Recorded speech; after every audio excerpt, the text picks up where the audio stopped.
Pagkwentuhan nga natin ito mga kabunyog, sa tingin natin dapat sa Enero, kaagad-agad pagbalik ng Senado, sa unang hearing ng Blue Ribbon, dapat ipatawag kaagad yung mga executive officials, lalo na itong mga nag-resign ng mga executive officials. Mga official ito ng Malacanang. Hindi pa ito pinapatawag sa Senado sa Blue Ribbon. At ngayon, lumilitaw na ah, ano ang mga ito? Parang pinapalibre. Tuloy may nag-iisip, may cover up ba na kapag ang natutumbok na ay mga officials na galing sa Malacanang, parang hindi na iniimbestigahan. Totoo, nagre-resign sila. Pero hindi naman pwedeng pag-resign tapos na. Kaya nga si Senador Ping Lacson nagsabi na eh. Sabi niya para namang may napapansin tayong nagiging selektibo eh.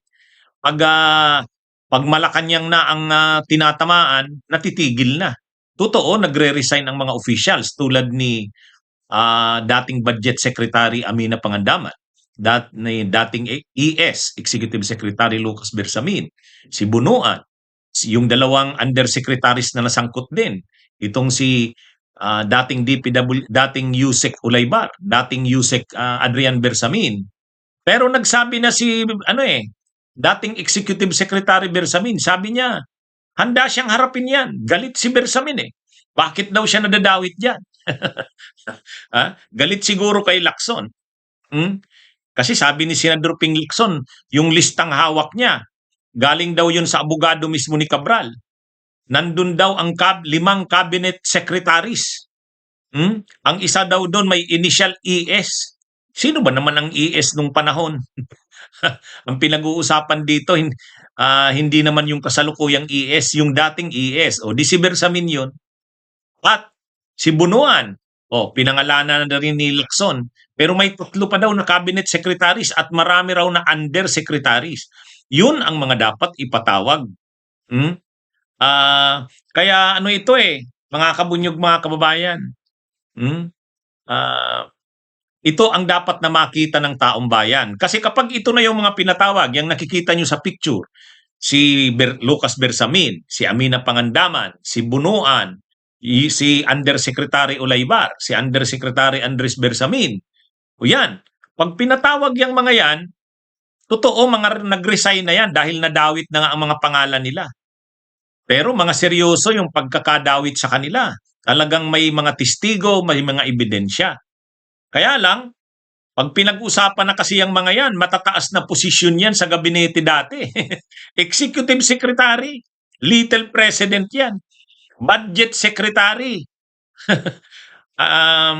Actually, ito nga yung siguro isa sa mga dahilan kaya bumagsak ang trust rating ni PBBM dahil mga talagang nasangkot yung pinakamatataas na officials niya.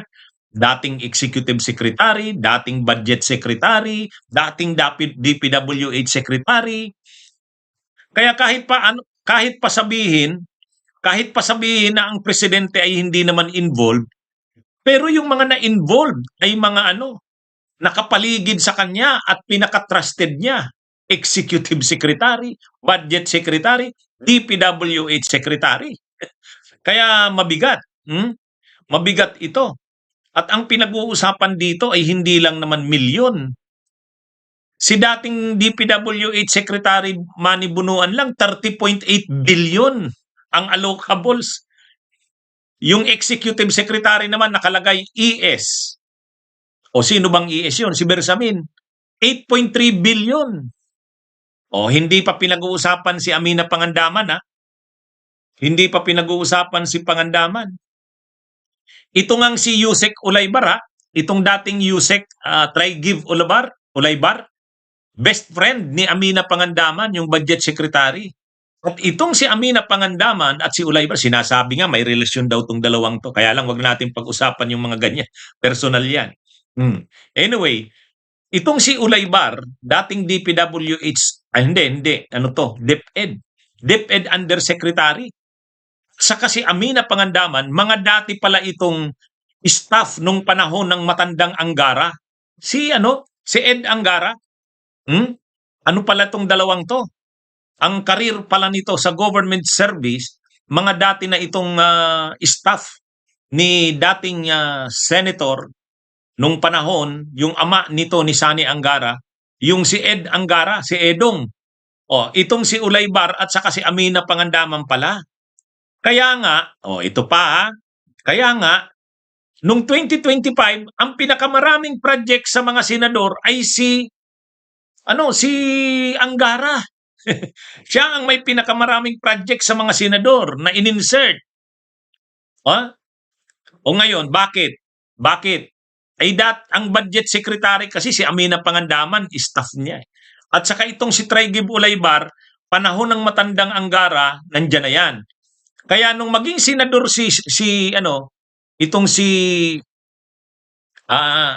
Angara, si Sani, yung anak, kinuha na naman itong si Traigib Ulaybar. Paglipat niya na naman sa DepEd, bit-bit niya na naman si Traigib Ulaybar. Dito sa pinag-uusapan na ito ng mga anomalya sa budget insertions, involved na naman itong si Traigib Ulaybar. Ito yung kausap ni dating DPWH Yusek Bernardo. So mga kabunyog, mga kababayan, dapat ipakita ng administrasyon. Hindi niya pinoprotektahan itong mga ito. Ang problema lang siyempre, pag nakaramdam itong mga ito, si Bersamin, si Amina Pangandaman, si Bunuan, pag nakaramdam ang mga yan na mukhang hindi kami protektado, mukhang talagang tutuluyan kami. Ang problema kasi niyan, paano kung ituro nila o isabi nila yung iba pa nilang nalalaman. Parang katulad din ni Alcantara at saka ni Bernardo. Nung naramdaman ni Bernardo na mahirap na yung kalagayan niya, nag-cooperate na. Si Cabral ang hindi kinaya. Si Cabral ang hindi kinaya. Kaya ito mga kabunyog, mga kabayan, ewan ko kung anong mangyayari sa Enero. Pero si Senador Ping Lacson nagbuboses na, sabi niya hindi niya rin gusto yung mga nangyayari, parang may pinagtatakpan eh. Parang may pinagtatakpan, sabi niya, parang selective eh. Gayon ang pakiramdam ni Lacson. Pero dahil sinabi niya na ni Senador Ping Lacson na itong mga cabinet officials na ito, mga ex, dapat imbestigahan. Kaya lang ang sabi ni Senador Ping Lacson, pinatawag daw nila si Traigib Ulaybar, hindi daw sumipot. Bata ito ni Angara eh. Saka best friend, hindi nga best friend, may relasyon nga daw sa kasi Amina Pangandaman eh. So ibig bang sabihin itong grupong ito, sila Amina, sila Traigib Ulaybar, sila lang nakakaalam, hindi alam ng presidente? Hindi nga ba talaga ito alam ni Lucas Bersamin? Kasi yun ang sinasabi ni Lucas Bersamin eh. Sabi ni Lucas Bersamin, wala akong alam dyan. Wala akong alam dyan. Ang problema, si Ulaybar, nang nakipag-usap kay Bernardo, sabi ni Bernardo, mayroon kami ditong 3.8 billion. Pakigawan mo ito ng list ng projects, Yusek, sabi kay Bernardo. Sa ES ito sa ES. Kukunin namin to sa unprogrammed allocations, unprogrammed appropriations. Nang sinabmit na daw ni Bernardo yung lista ng projects, kaagad-agad approved. Tapos pagkalipas lang ng ilang panahon, mayroon na kaagad saro. Mayroon na kaagad saro. Mga kabudyok ba, ganun katindi. Pagkatapos, dahil nasunod yung usapan, nag-deliver naman ng kickback si Bernardo. Dala-dala niya yung kickback at tinanggap ng dalawang undersecretaries, si Ulaybar at saka si Bersamin. Ngayon ang tanong, ito bang si Yusek Ulaybar at si Yusek Bersamin, sila lang nakakaalam? Sila lang nakakaalam nun? Hindi talaga pwedeng hindi ito ipatawag tong mga to, mga kabunyog. Si Manny Bunuan naman hindi na bumabalik sa Pilipinas. Nandun na sa US. Dapat nung December 17 pa siya. Dapat nung December 17, bumalik na siya sa Pilipinas. Hindi bumalik. Ang sabi, sinamahan yung kanyang asawa na magpagamot sa US. Pero parang katulad din ni Saldico eh. hindi na mahagilap ngayon. Mga kabunyog, mga kababayan. Kaya ito, para ipakita ng administrasyong Marcos na talagang walang pinoprotektahan tulad ng madalas sinasabi, na ang lahat ng sangkot dapat managot.